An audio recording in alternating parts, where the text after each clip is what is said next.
Fala galera, beleza? A bordo aqui do Ford Ka. Projeto. Deixa eu fechar aqui o vidro. Projeto som de qualidade, tá? De entrada. Tô aqui com SD 800.5, lançamento da Sound Digital. Aproveitei e peguei o Level Control. Vou estar abrindo para vocês aqui e já volto, tá? Lacrado. Show. Dando continuidade, temos aqui o produto. Muito pequeno. Bem embalado.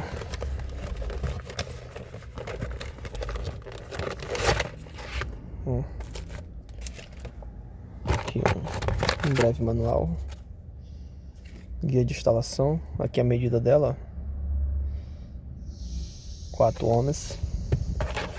Aqui o chicote para caso não queira usar o RCA, você pode estar usando esse chicote direto na sua multimídia original.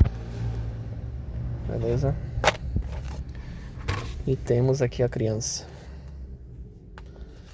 Evo 6 lançamento Sound Digital 800.5. Vou estar abrindo aqui também e já volto. Dando continuidade aqui, galera. Vem com essas espumas de proteção aqui, tá? Mostrando aqui a parte onde recebe os RCA e toda a regulagem dela. Aqui a entrada do Level Control, beleza? Canal do Sub, canal 1, 2, 3 e 4. Eu vou estar usando o kit 2 vias da Audiofone para o lançamento 6.4 Club, tá? E vou estar alimentando individual cada falante das portas juntamente com o Twitter. E especificamente aqui o canal do Subwoofer. Temos aqui a parte frontal dela, onde vai as conexões, tá? Tudo 4 ohms. Indicação de que tá ligado o LED azul. Aqui um cooler.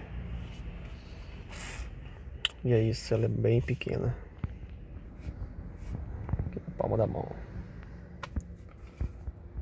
Vou estar mostrando aqui para vocês o Level Control agora. E temos aqui o Level Control, tá? Para regular o ganho do canal Subwoofer. Material de ótima qualidade. A gente percebe que aqui é alumínio. Bem top. E acompanha aqui um cabo de 5 metros.